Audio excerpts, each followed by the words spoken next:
যদি আন্তর্জাতিক কোনো খেলা হয় তখনই দেখা যায় যে এটার গেট খুলে, আর নাহলে গেট খুলে না। আমাদের জাতীয় স্টেডিয়াম কমলাপুর স্টেডিয়াম যাতে ঢাকার ফুটবল লিগের জন্য আমরা ব্যবহার করতে পারি, ঢাকার ফুটবলকে বাঁচিয়ে রাখার জন্য আজকে জাতীয় স্টেডিয়াম, সেখানে কেন খেলা হয় না?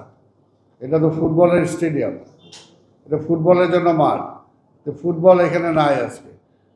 যদি আন্তর্জাতিক কোনো খেলা হয় তখনই দেখা যায় যে এটার গেট খুলে, আর নাহলে গেট খুলে না। এটা তো হইতে পারে না। আজকে ফুটবলকে যদি তার সত্যিকার অর্থে ডেভেলপ করতে হয়, দর্শকদের সমর্থন ছাড়া কোনোভাবে তো ফুটবলটা সেই পর্যায়ে যাবে না। তো সেটার জন্য আমরা চাই যে জাতীয় স্টেডিয়ামে কিভাবে ফুটবল হতে পারে সেটার জন্য পরিকল্পনা গ্রহণ করবেন এবং ক্লাবগুলোকে সেখানে খেলার সুযোগ করে দেবেন। আমাদের কমলাপুরে যে স্টেডিয়াম আছে সেই স্টেডিয়ামটাও আমরা ব্যবহার করতে পারি না। তাহলে এই সমস্ত স্ট্রাকচার আছে কেন? এগুলো খেলাধুলার জন্যই আছে। কাজে আমরা ক্রীড়ামন্ত্রীর দৃষ্টি আকর্ষণ করব যে উনি নিজে খেলোয়াড় ছিলেন, এই দেশে বাংলাদেশের ফুটবলের নেতৃত্ব দিয়েছেন, ক্যাপ্টেন ছিলেন।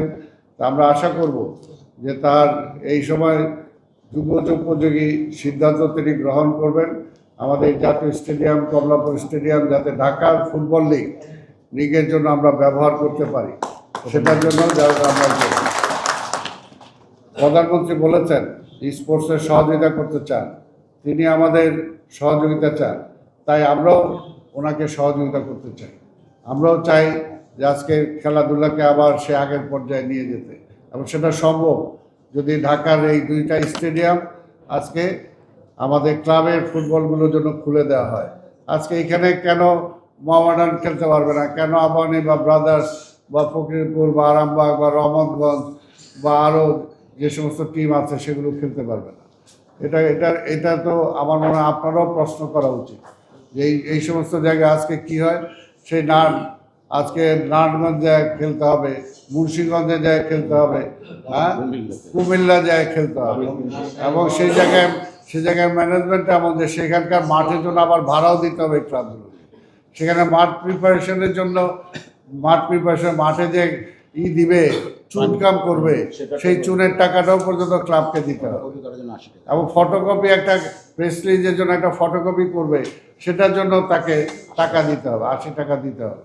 তো এইভাবে তো অর্থাৎ এটা তো একটা হতে পারে না। এটাকে ফুটবল ফেডারেশনের দায়িত্ব হলো আজকে ক্লাবগুলো কীভাবে বেঁচে থাকবে সেটার জন্য চেষ্টা করা, ফুটবল ক্লাবগুলো কীভাবে নতুন খেলোয়াড় তৈরি করতে পারে সেটার জন্য চেষ্টা করা।